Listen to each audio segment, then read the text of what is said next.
What up, YouTube? It's Rob Monty here. In today's wrestling news episode, we are going to talk a lot of good stuff. Hopefully under a half an hour. Hopefully. If not, whatever. And our first topics we are going to be talking about, our main topics right now, will be Ric Flair has re-signed with WWE. Moose talks about Impact Wrestling getting treasure from WWE's Black Wednesday. And then on top of that, we also have more news on Sting. Is he going to appear at Double or Nothing? Also, we also have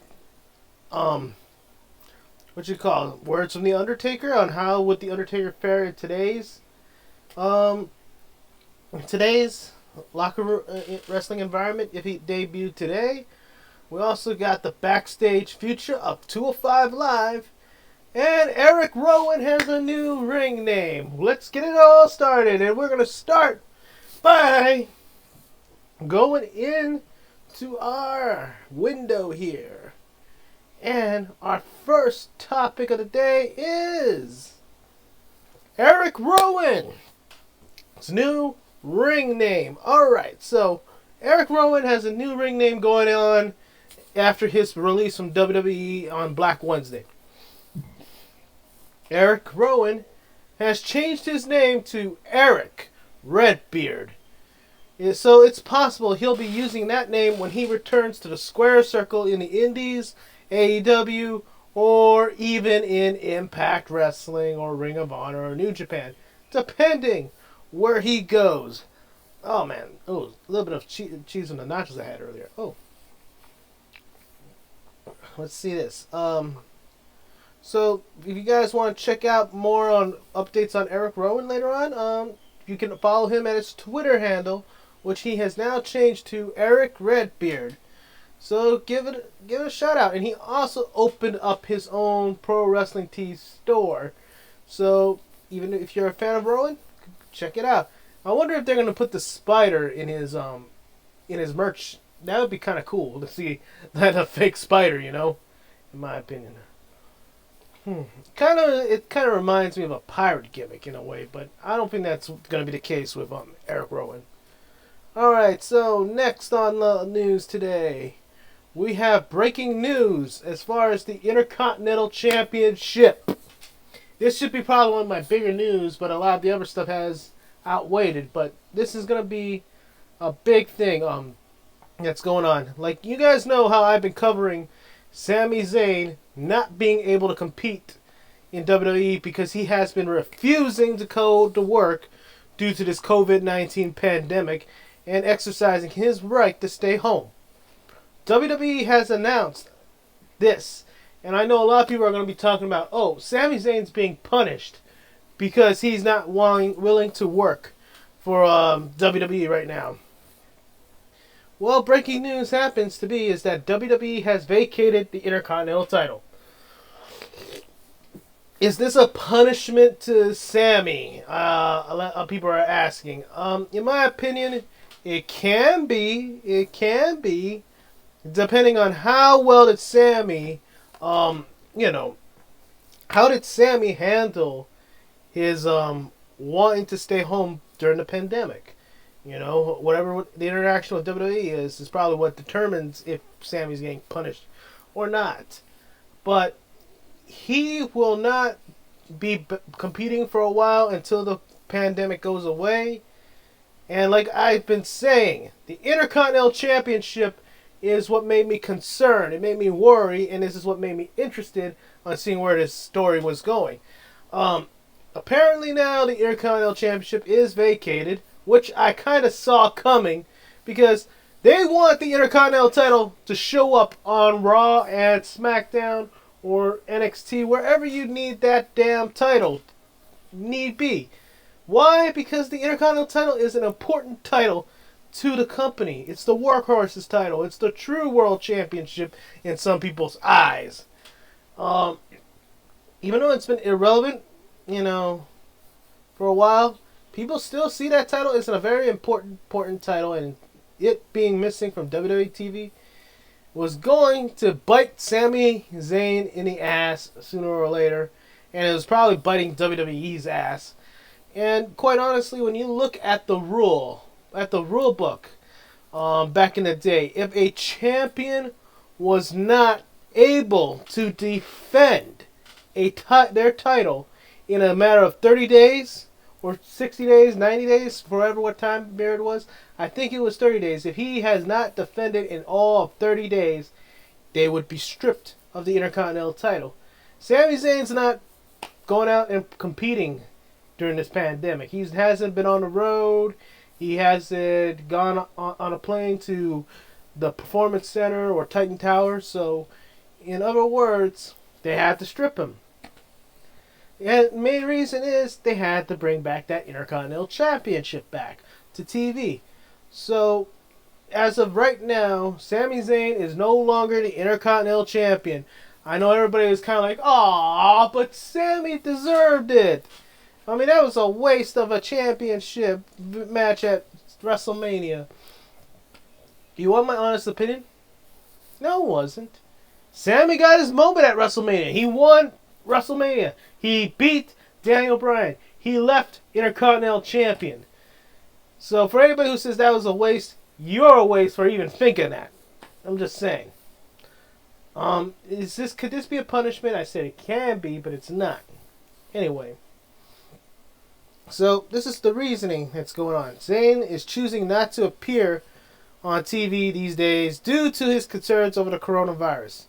Like most people who are uncomfortable with the pandemic and just want to make sure they can protect their health or protect anybody, yeah, he took up that option, guys. It's not that WWE is going to punish Zayn. It's more so as like, okay, we have to take the Intercontinental title off of him. He's not going to be on TV. We need the IC belt. So that's how it has come. And most of all, folks, WWE would not be putting up this tournament for the Intercontinental Championship if Sami Zayn wasn't okay with it, you know? And, of course, that obviously doesn't go over with Vince because Sami's not at TV. But that's just innuendo and backstage bullshit. For all we know, Vince is probably happy Sami took up on that offer. That way it puts them in a good light. However, the Intercontinental title needs to be back with the company. So, for this case, folks, Sami's being stripped, unable to defend, unable to compete. So, therefore, the Intercontinental Championship will be vacated and will be decided over a tournament that will begin on Friday night on SmackDown. Guys, you want my honest opinion on this? I know a lot of people are upset because it's like Sami Zayn deserves so much more, you know. In my opinion, I don't think he's getting punished. I don't think he is. And if he is, that's, well, what can you do about it? So here's what the Salt of the Earth had to say, apparently. Let me get this right. Sami is stripped because of he won't show up during COVID-19. Jordan Devlin can't show up either, yet they do an interim title for him. Brock cannot show up as champion for periods of time, yet he stays champ. Andrade is suspended while champ, but gets to stay champ. Folks, this shit makes WWE look like a little joke. You can't play favoritism. Oh, you can't do one thing or another. Then you do another. You wanna, you know what? And see, the reason why this person's getting upset about it is because they think they're doing this just to personally attack Sami Zayn. Folks, Sami is refusing to wrestle under COVID-19. The Intercontinental Championship is one of the most important titles in WWE history. So, what do you expect Vince to do? Think about this. We don't know how long COVID-19 is going to last as this pandemic. And Vince probably has huge plans for that IC belt for other people too. So, in my humblest opinion, Sami needed to be stripped of that belt. Sami needed to be stripped. And you know what? I say his health matters way more than that stupid ass title. That's just it. And Sami probably understands that more than anything, and that's why he's okay with this. For people who don't realize, Sami's okay with this. The Intercontinental title needs to be on TV, folks. It's not has anything to do against Sammy. It's just the Intercontinental title needs to be on TV. And I know you all are complaining about the U.S. Championship with Andrade being suspended. My question is, back then, who would have made a good U.S. champion for Andrade? Especially when they already think highly of him. Brock Lesnar, why can't he not show up periods of time as champion? You want my honest opinion is this. It's because that's Brock fucking Lesnar. He's a cash cow. He draws more money whether you like it or not. I mean, the way he draws money is as fast as I give diarrhea. That's Brock Lesnar for you.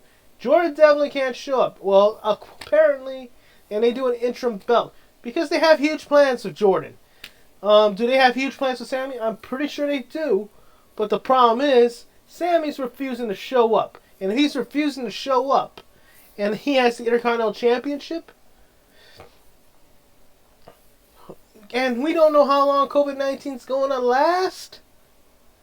Here's the thing. WWE can control the interim belt with the Cruiserweight Championship with Jordan Devlin. It's been handled well. Andrade, they probably didn't have nobody. And it was just going to be a small suspension of all of it.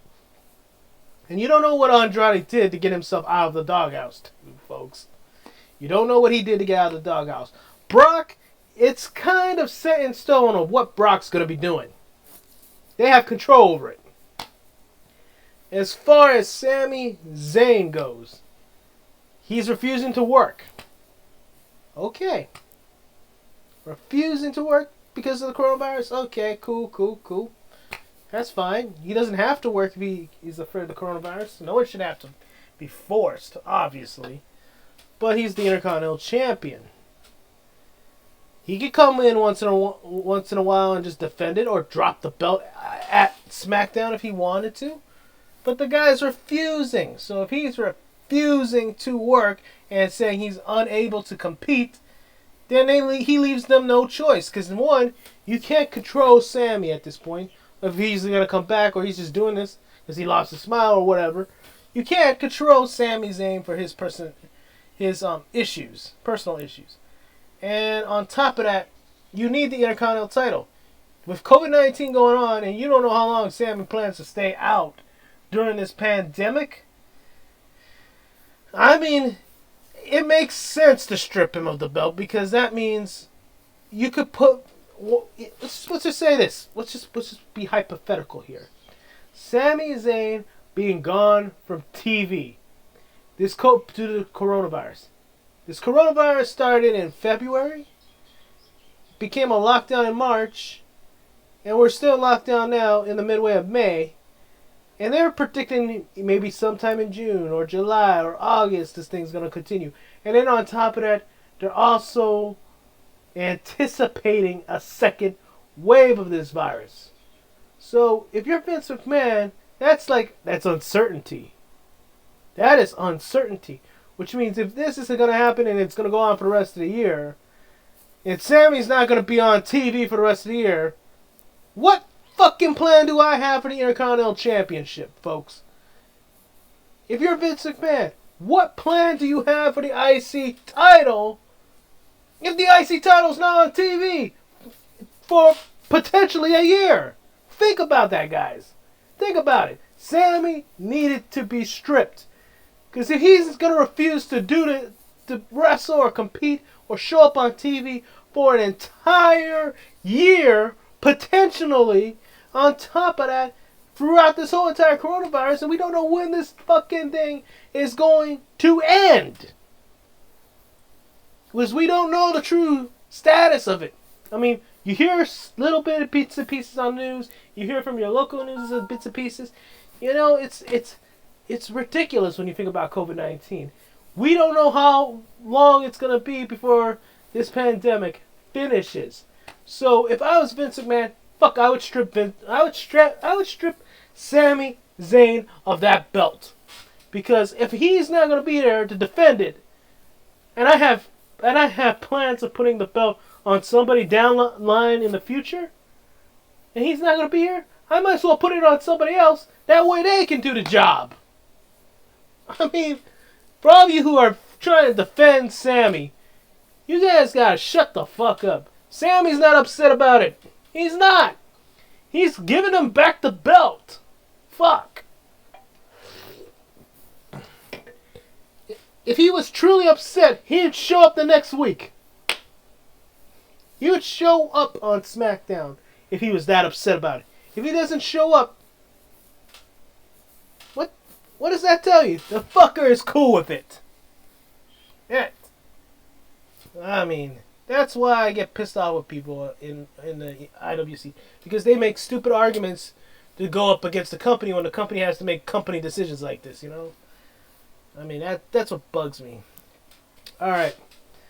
In lighter news, so I can calm down and get off my soapbox, CM Punk got to review the new WWE ice cream bars.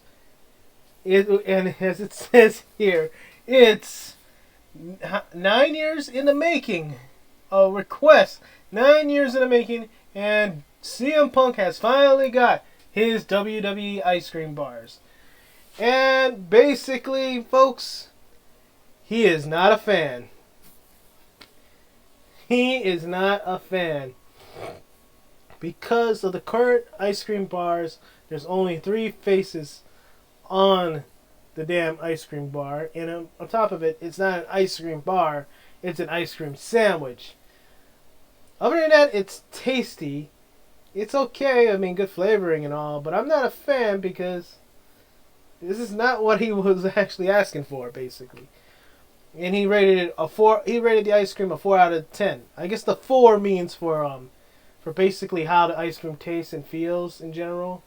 But the look of the ice cream, the way that people have marketed it as an ice cream bar, when it's an actual ice cream sandwich, it basically kind of sucks in his eyes.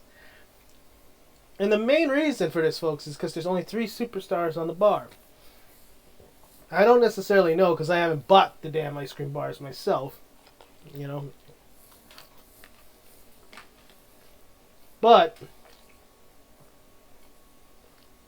I can understand his disappointment on that. Because back in the day, you had Hogan, you had Hillbilly Jim, you had Savage, you had all those guys on the bars before. But now he's basically referring to John Cena, Becky Lynch, Brock Lesnar. I mean, that's basically what I'm seeing here. But he calls it mediocre at best for these ice cream bars. It's good tasting, but it's not what it should be. That's what he's saying. And this is also being considered a joke, referring to Bret Hart's assessment of Triple H as a mediocre wrestler. And his WrestleMania match with Brock Lesnar being 4 out of 10. You want my honest opinion of that, folks? If that was the case, that was the case. That is hilarious. But I'm going to say this much, man. I'm gonna go on here. I mean, I'm a fan of Bret Hart. I love Bret Hart as a wrestler and as a person that's gone on in the wrestling world. Hell, I think he says a lot of honest things, and I think he was being honest with this assessment of Triple H and his match with Brock Lesnar. And then he started to say he could have helped his match with Brock Lesnar in 29. And I was like singing to myself, Bret, why didn't you just talk to the damn guy and help them? They could have made you a wrestling coach. Shit, you know. But anyway, folks, CM Punk has tried out the ice cream bars. He is not a fan like he was hoping to be. It's sad. Of course, there's somebody in the internet wrestling in the IWC over here saying, pickles with ice cream? What the hell is that? Or CM Punk is dying for a comeback and he'll never admit it. Or, I feel like the one I saw was one,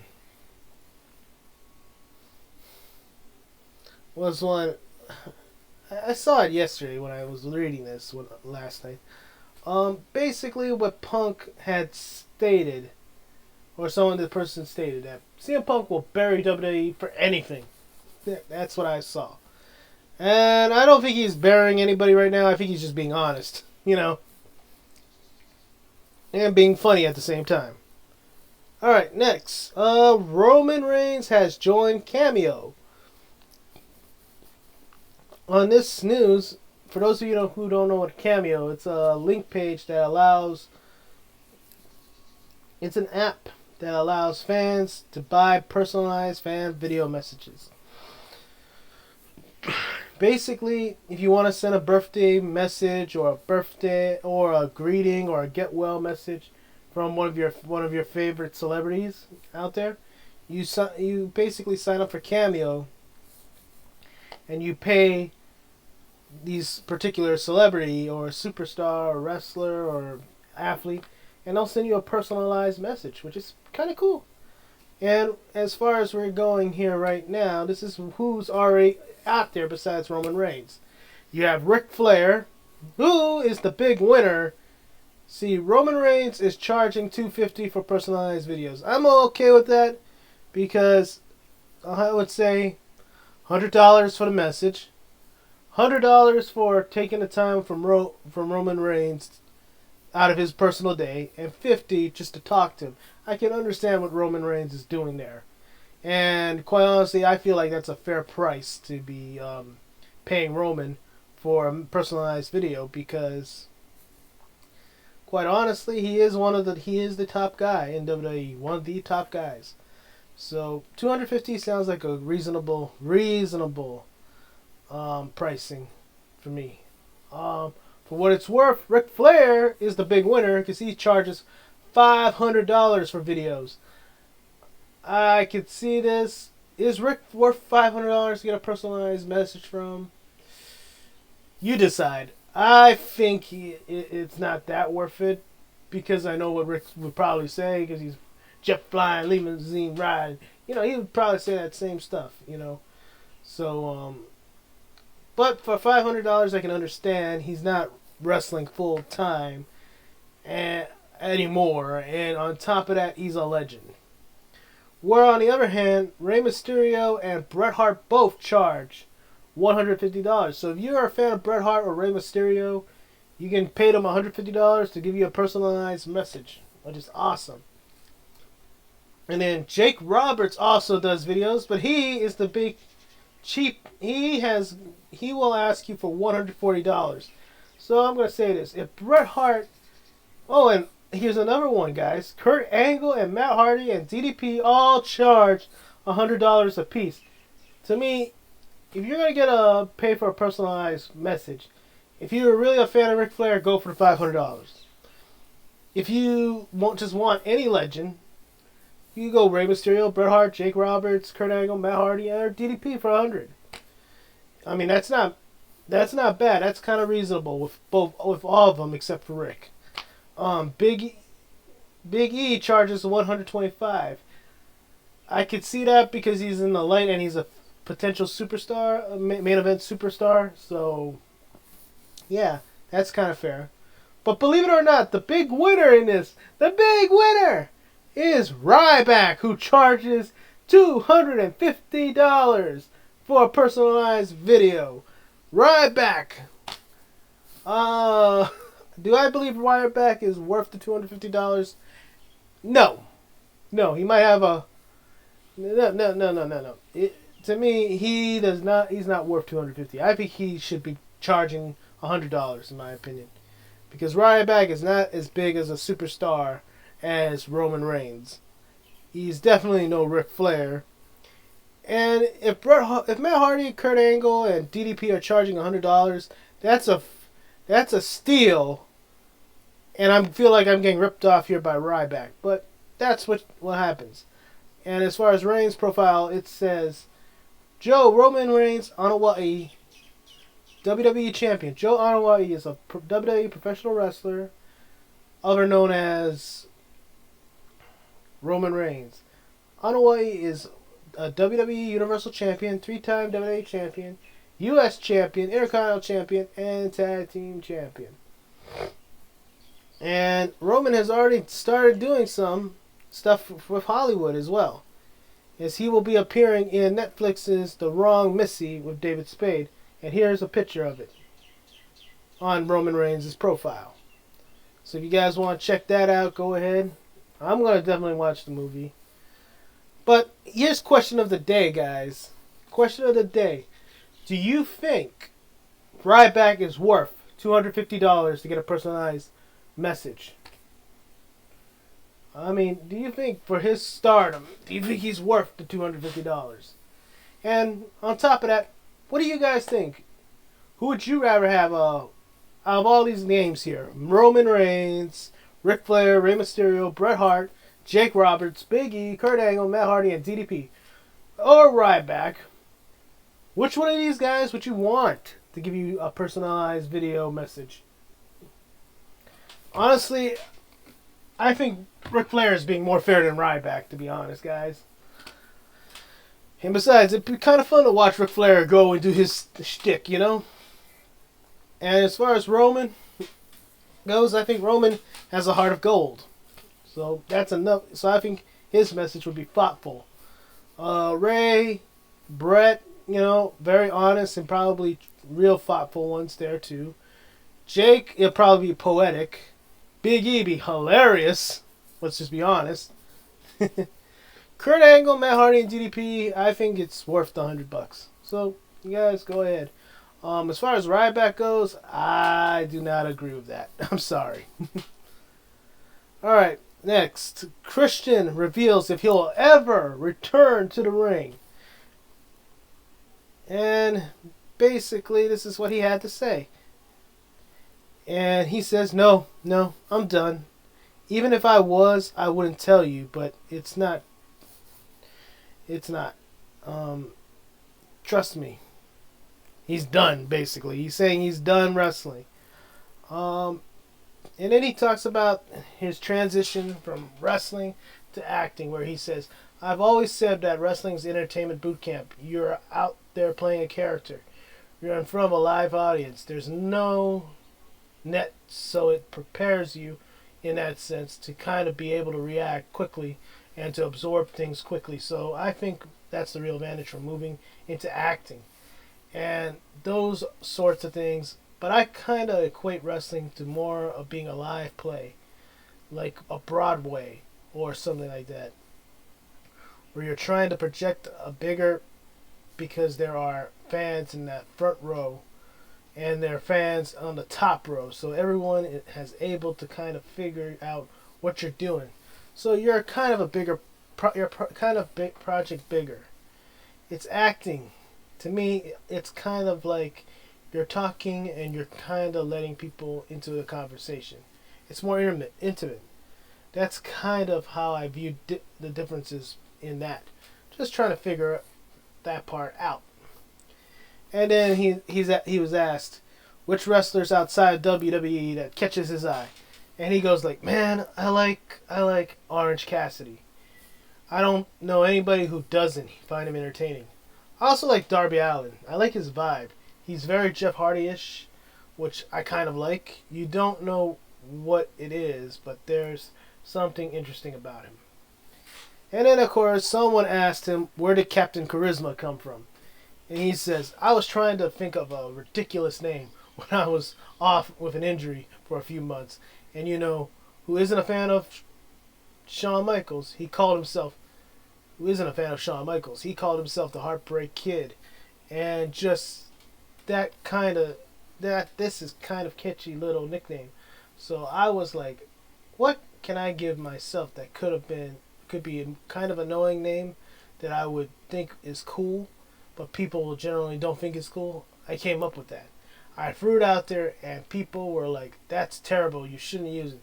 As soon as I heard that, I was like, yeah, I'm using it. And quite honestly, guys, that's a really, really honest interview. And you know what? I've been a fan of Christian. And as far as the Captain Charisma name, I thought it was kind of corny, but as the time went by, I like the nicknames Christian came up with, like the Instant Classic. And then when he came back to WWE, Captain Charisma was definitely ringing as a popular name, in my opinion. So, wow. Next, alright, for all of you guys know, Stephanie McMahon has congratulated Becky Lynch on her pregnancy. I'm not going into that. Alright. Oh, let's go into our next story, which will be Moose claims that recent WWE releases could be the treasures for Impact. And this is what Moose had to say. EC3 is one of my bestest buddies in pro wrestling. I would love to see him come back. He's a 2 or 3 time TNA champion. I think he can definitely help our product. You got guys like EY. He's a Grand Slam champion. You've got the club. There's a lot of guys I would love to see come to Impact. It's so sad those guys lost their jobs, but what's the saying? One man's trash is another man's treasure. All those guys can be treasures for Impact Wrestling. And then he goes on, becoming the TNA World Champion. And he says, I am the new TNA Heavyweight Champion. If you've been watching the show, you've been seeing that what I've done the last few months, beating up all the old TNA guys. Some of them are being legends and famous, and some of them being not as famous. I've been doing my part with going through most of the well-known wrestlers from that era, so now I feel like I'm the self-crowned TNA Heavyweight Champion. You want my honest opinion, folks? Moose, you are the true TNA World Champion because you did beat all those guys. In my opinion, it's undeniable that you are the TNA World Champion. And quite honestly, guys, this isn't, to me, it makes sense that he crowned himself the TNA World Champion. And I say it's money, man. Money.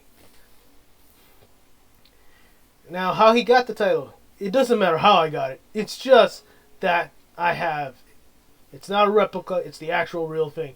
I did my homework on how to get it, and now I have it. It's around my waist. I'm the champion.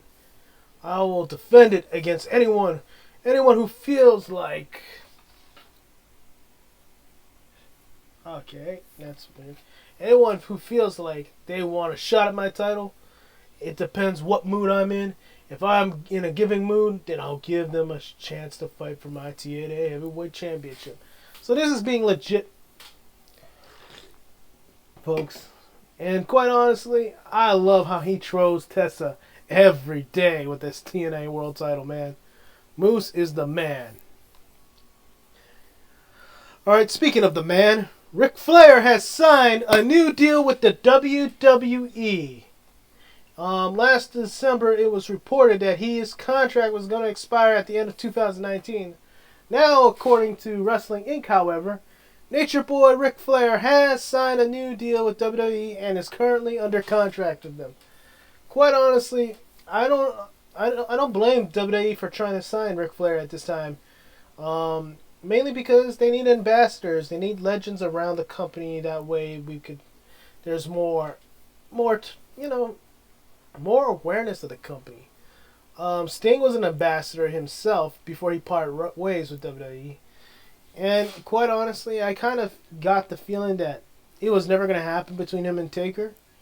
So, it doesn't shock me that Sting and WWE parted ways, but in my opinion, I bet you Sting would probably left on good terms that he could come back at any time. It would have probably been the same way with Rick, but at this moment, I think WWE feels that Rick needs to be with the company, and I'm pretty sure Rick does too, so it's awesome. Oh, and there's also an article here an old article from Rick with Bobby Lashley and Lana. Oh, talking about it being dropped. And oh, never mind. I saw that already. Alright, so Ric Flair has re-signed with WWE. Now, another big news update is the 205 Live, the future of 205 Live. Ryan Clark is reporting from EWN that WWE has had a grueling TV schedule this week. The company filmed multiple episodes of Raw, SmackDown, NXT, and 205 Live earlier this week. WWE filmed content and shows all day Monday and Tuesday. Some of the content film includes return of live matches for 205 Live. WWE has already taped 2 weeks worth of 205 Live episodes this week. So, for those of you guys who are wondering about 205 Live,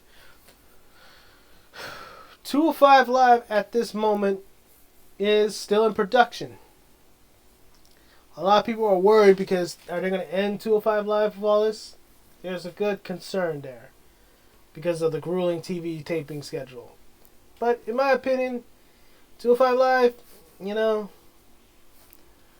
is a good show. I think that's and quite honestly, I know a lot of people are always dogging 205 Live. You know what? If I was on 205 Live, if I was a wrestler, and I was put on 205 Live every week to be on that show, I would make myself the main event. I would make this a main event, must-see show. And I put on the best match. I would want to put the best matches on the card. And the best storylines that, I feel like 205 is underutilized for a lot of the talent. And I think some of the guys don't take it seriously enough because it's not for the world title when it should be, I think this is your show.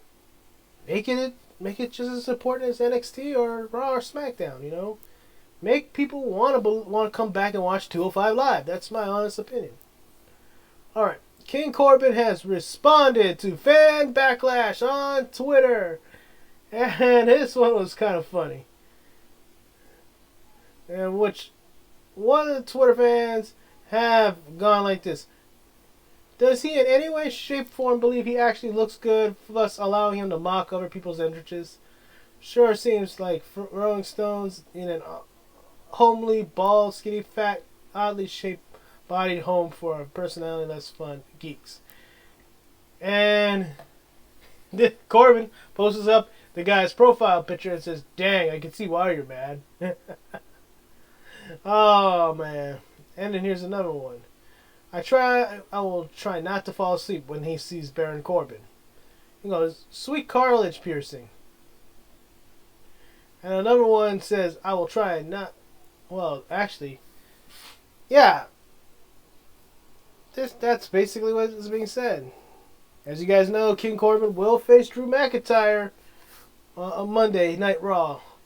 Also, I think there was something else about Baron Corbin here. Yeah. Oh. Well, yeah, that's right. It's not on here. It's on Instagram. Baron Corbin has gone on record is starting up his own cooking video of him making some slabs and some good barbecue. It looked pretty freaking mean what he was doing. It's pretty good. I say check it out. He's actually showing you how he's doing it on Instagram. Why not? Yep.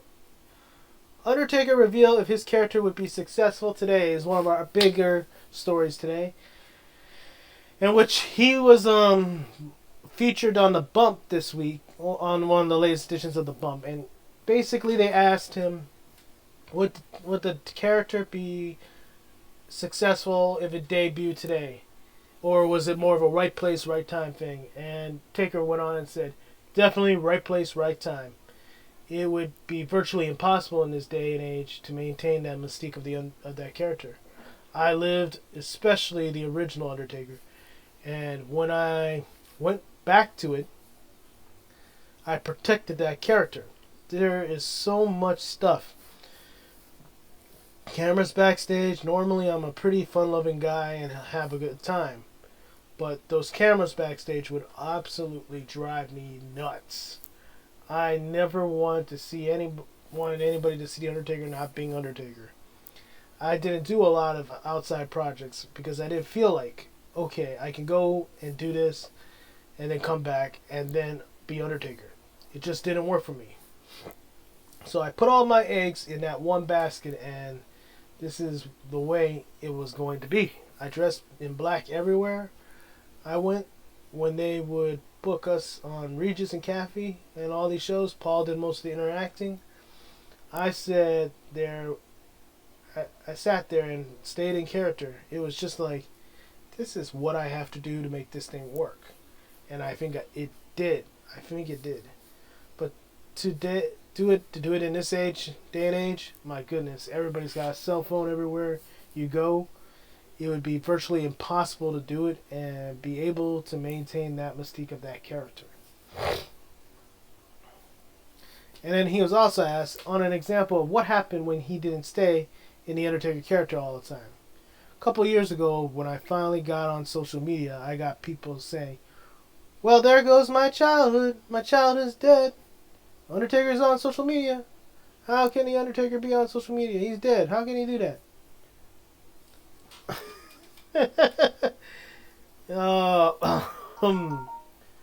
For one, guys, I'm grateful Undertaker committed to this character so freaking well for all these years. I mean, it was such a great character.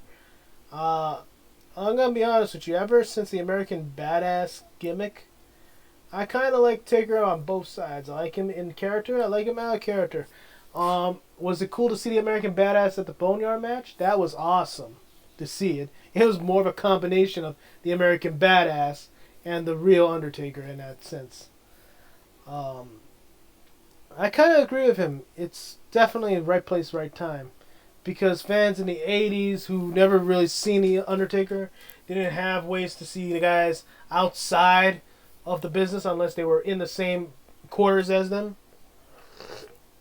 I mean, it was probably the right place, right time for him to do all of that and to protect that character the way he did. I mean, it probably was meant for that era and time. Now it's a legend today. He doesn't have to really worry that much, guys. But I can understand today, like what he's saying. Everybody has a cell phone. Let's just say we go to a strip bar and there's an Undertaker's right there at the front table. They're having a beer and just trying to relax after the match. A lot of the fans could walk up to Undertaker nowadays, take pictures of him, or video of him enjoying himself, you know. That's why it wouldn't work today as well as it would back then. Because back then, you wouldn't be able to do that. Today, a fan or anybody who is a fan of Taker would be able to do that today. And, you know, I laugh when he talks about this example of when he got on social media. Because someone goes, well, there goes my childhood. My childhood's dead. Well, you want my honest opinion? Fuck your childhood. That's my opinion. Grow up, man. Everybody grows up. My childhood, your childhood, it's all dead. Oh, your childhood died the moment you turned 18, my friend. Stop. I tell you guys, there's so many people on social media today that tries to defend their childhood as if their childhood was a living, breathing thing. And the reality is this. Your childhood is only your memories now, boo. Your childhood is your memories. Get over it. Taker's on social media. Maybe he wanted to show you guys some stuff. He doesn't have to say much on social media. I mean, I follow him on Instagram, and he posts up some cool ass pics. Like, for instance, the one with him and Michelle McCool petting tigers. I mean, that's freaking awesome. There's a picture of him and Savage talking. For crying out, him and Macho Man talking backstage about what they're gonna do on Raw or whatnot, or just having a laugh or talk. And then there's the one where he talks about Bryan Adams. I mean, these are cool shit. And you know what? It's 2020, folks, and this is about a couple of years ago, so that's probably 2017 or 2018. Fuck, Taker is a legend. Undertaker, Mark Calloway is a legend. He's entitled already to go on social media and live his life and share his life that he's in, his adventures that he had before you knew him as who he is now. I mean, come on. Show the man some respect.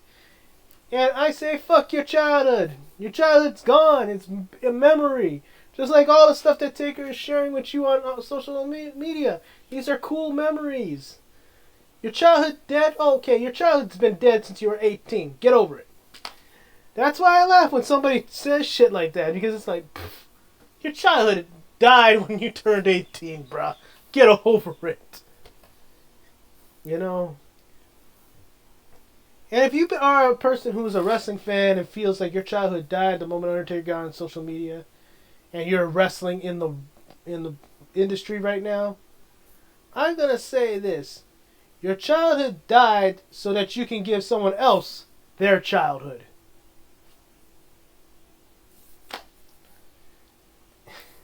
You know? Taker gave you guys your childhood, now it's your turn. That's what I'm saying. Oh, man. Anyway, Taker is going to be one of the greatest wrestlers of all time. He deserves to be in everyone's Hall of Fame for what he's done. And you know what? If you guys are upset with him being out of character nowadays, guys say, grow up. Fuck. Grow up.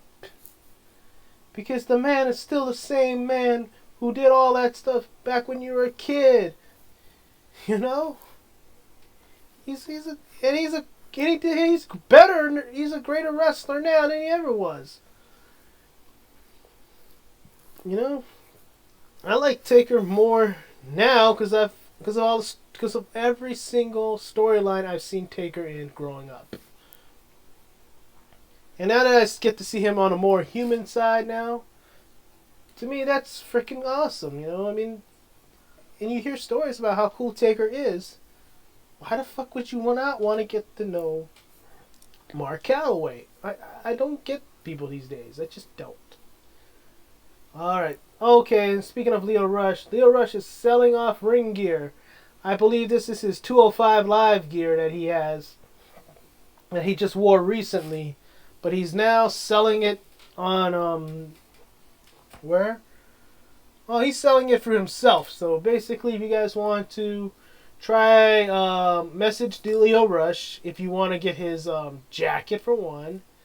Another thing is some vests from not too long ago when he was teaming with Bobby Lashley.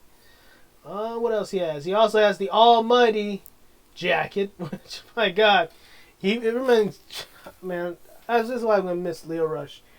He was like, if you guys saw the show Empire, he's definitely, it makes Bobby Lashley look like Terrence Howard, and this guy was just Terrence Howard's best friend, just making sure he gets that money, you know. Here's this X from his ring gear, if you guys want that. If you guys want those original ring gear, I'm not getting any of the trunks, my bad. I'm sorry. But anyway, Leo's selling a lot of these old ring gears. If you want to collect them or whatnot, you know. You might want to contact Lio Rush. I believe this is stuff from Ring of Honor right here. I think this is pre-WWE. A lot of it, the rest of it is WWE ring attire. So, Lio Rush is selling them. Try to get in touch with him if you want to get some memorabilia. Alright, speaking of which, Impact has signed a new talent in Tasha Steelz. Tasha Steelz has signed with Impact Wrestling. She has been working for NWA as of late, but she's now with Impact. The backstage news is being reported that on Tasha Steelz, she will be a regular going forward. And as you guys know, she debuted against Kylie Ray this week. Also, so she's impressed Impact officials. Also, they have videos up with Super Mex, which he faced off against. Against Trey and Vance. Yeah. And Madman Fulton. Yeah. All this, guys. There's actual footage from Impact. Check it out. This is mostly how I'm checking out Impact nowadays, unless I find a way to get to see the whole show, you know? Which is usually on YouTube, because I don't have access down here, guys. I would love to. I've been watching a lot of their stuff through YouTube. Whoever posts it up, I thank you. You know? Alright, we already went over that yesterday. Alright, and now Matt Hardy, as you guys know, is hyping up Double or Nothing, as he's hyping up his tag team match against Pride and Power. Pride and Power, Santana and Ortiz, and this week. And basically they also have Sammy Guevara doing a video vlog about how he got run over at last week's TNA Dynamite tapings. which is the highlight of everybody's life as far as that street fight last week, you know.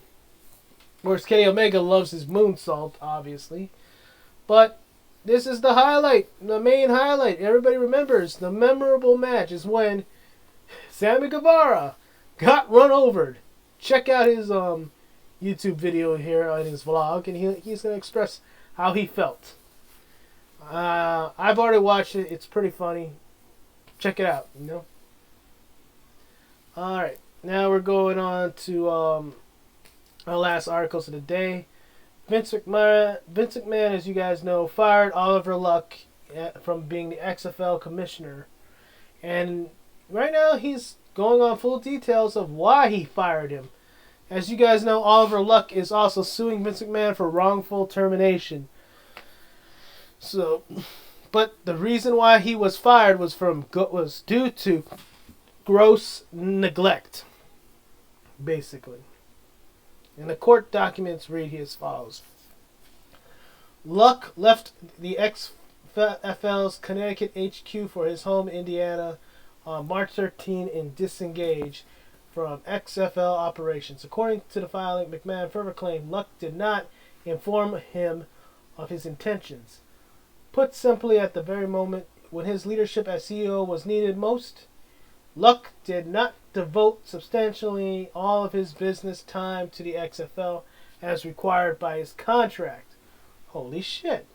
Luck signed Callaway, a former Browns WR, to draft a contract promising $125 signing bonus without informing McMahon, even though he was aware that McMahon asked for the final approval rights to any player with a questionable background. The filing continues on that Luck failed to properly terminate Callaway in accordance with McMahon's instructions. And then Callaway injured his knee in a Tampa Bay Vipers practice, which triggered medical costs and workers' compensation. The cost of the XFL episode of gross negligence was in excess of 6 figures. McMahon's filing reads, Luck used his league-issued iPhone for personal matters. Additional, in the new court filings made today, Vince McMahon reportedly acknowledged that he made personal guarantee for XFL parent company Alpha Entertainment's contract with Oliver Luck. It's the same guarantee which has given Luck a basis to file a lawsuit against McMahon, rather than try to appeal to the U.S. bankruptcy court that's overseeing the XFL case. If McMahon's legal counsel can prove that Luck's termination was valid, contract guarantee will be legally moot. And Oliver's contract, guys, included $5 million annual salary and a $2 million annual.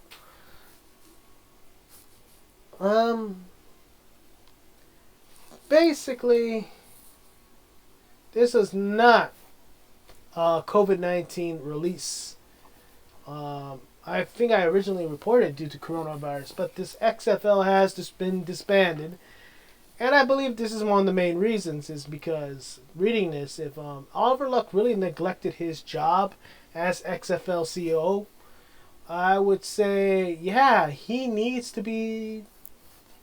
has no right to be suing Vince right now.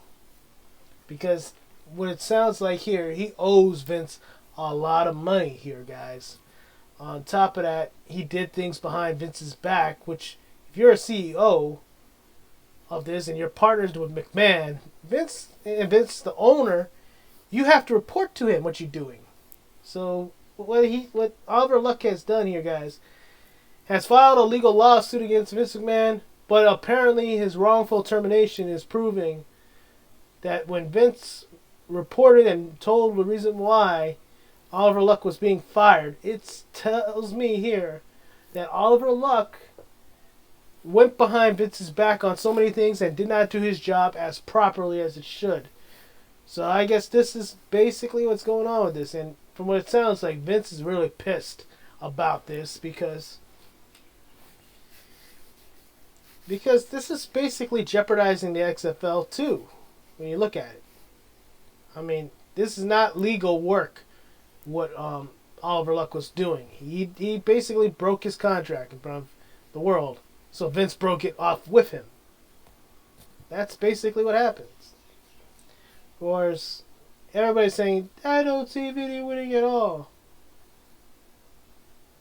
I don't know. See, all these people, guys, I want to tell you, most wrestling fans these days just hate Vince. They want to say nasty things about Vince, but if you read this following claim as from what it's going, he goes into detail, guys.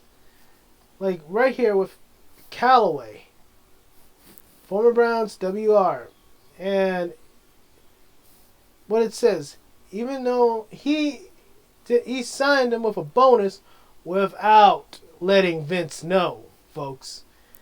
That's already bad business practice right there. And then on top of that, this whole thing with Alpha Entertainment. So I'm gonna say this. This whole court case is gonna get thrown out. I promise you. And then on top of that, most people don't do you don't do this, folks. This is it. This is his company phone, and it was mostly for personal matters. That is wow. But yet everybody's gonna still blame Vince McMahon because he's the big Titan boss, right? All right. Last but not least, Sting Sting is back in the news today after parting ways with WWE, and basically All Elite Wrestling Executive Vice President Cody Rhodes has been teasing a potential appearance from the WWE Hall of Famer. However, according to PWI Insider, several sources have stated Sting is not expected to appear at AEW Double or Nothing event. It was speculated by some that he could present the TNT Championship, but that won't be the case. Alright, so my honest opinion is I'm taking this with a grain of salt because this is not, like I said before, take what you say with primary resources, you know. So the primary source would be Cody and Sting, obviously, or Tony Khan and Sting. I just gotta watch Double or Nothing to basically see what happens. If Sting does show up, do I have a problem with Sting showing up at AEW? No. I think Sting is such a legend, he can show up wherever the fuck he wants right now. So, would it be shocking if he did show up at Double or Nothing? No. It's not shocking to me enough. Would it be a big thing going on for AEW? Yes. And the question is, Sting, I know, is probably in talks. And you know what? I could see Sting's is in that part of his career where he's a legend now.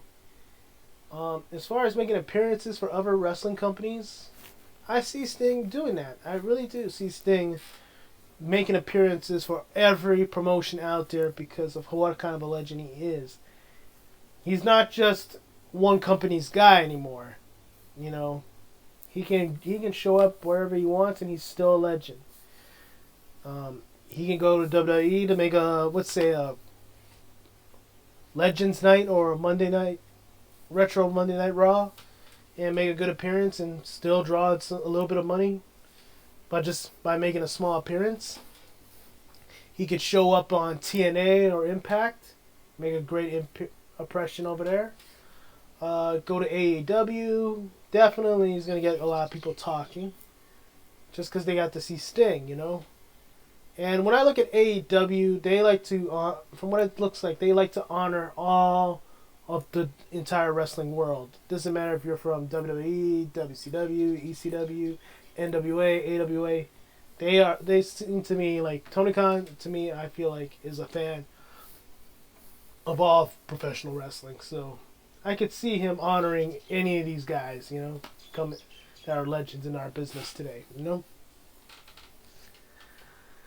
That includes John Cena too, folks. So that would be it And Sting, if he shows up at Double or Nothing, guys, I think that would be great for their wrestling show, for their show that night. Sting's a legend. Why not?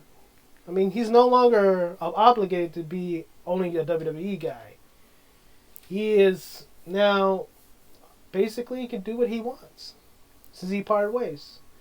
What do you guys think would it be like to have Sting show up on AEW, even if it's just to drop a Scorpion Death Drop? What do you guys feel about? You know, I think it would be great. But what's your guys' opinion? Alright, guys, that's it for today's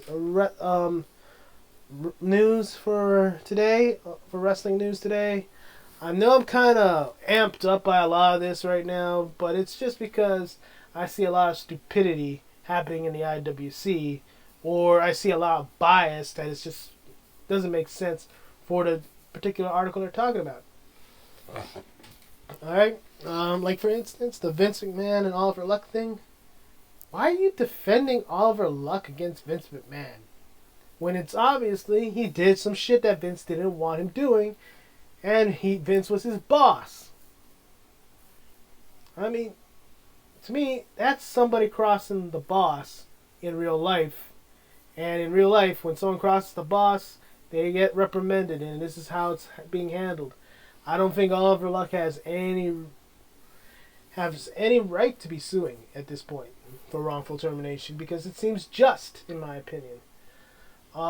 As far as other stuff, as I said today, like fans, today, I really feel like you just all hate WWE for some reason. It's like, it's wrestling. It's a TV show. If you're a true wrestling fan, you would appreciate what it is for now. I know it's not the best out there, but hey, it's wrestling. If you're a true wrestling fan, you love all wrestling. You don't care about one particular brand, and you don't try to bury another brand. You just, because deep down, you have a favorite superstar in any of the brands. Right now, Moose is my favorite in Impact. Asuka's my favorite in WWE, Raw. SmackDown holds Baron Corbin, which I'm a fan of, because I like the way he does his character, guys. Dynamite, I'm a fan. I'm a fan, too, of them. My favorite character right now over there is Brody Lee. I mean, he's really coming into his own there, and I like the kind of promos he's been cutting. Wrestling-wise, you guys want me to ask you? You want to ask me who's my favorite in AEW? Cody, because Cody can wrestle. I love MJF there too. And as far as their women goes, I think Riho is the cutest little thing in the world. You know? I respect Nyla Rose on wanting to be a woman. And then on top of that, who do I like in New Japan? I like Juice Robinson. That fucker is fucking funny as shit. And I love Tama Tonga and Tongaloa over there, because those guys are fucking badass.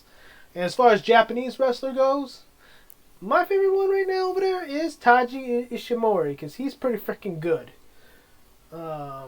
Ring of Honor, if you guys want me to go there, I've always been a fan of the damn Briscoes. Briscoes are awesome.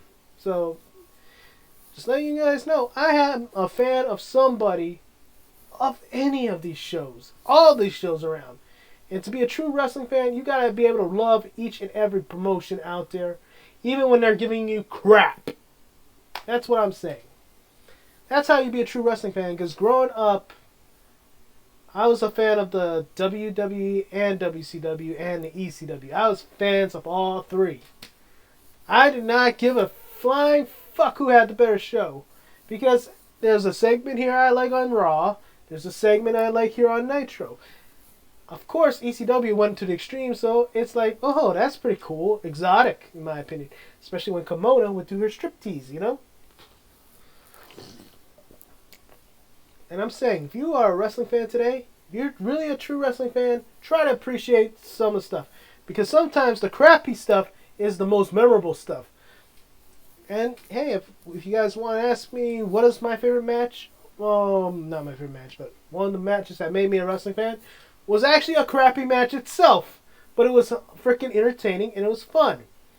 The match that got me to become a wrestling fan, for those of you guys who want to know, was Jerry King Lawler versus Doink the Clown, where Jerry King Lawler had his King's Court and Doink had Dink, Skink, and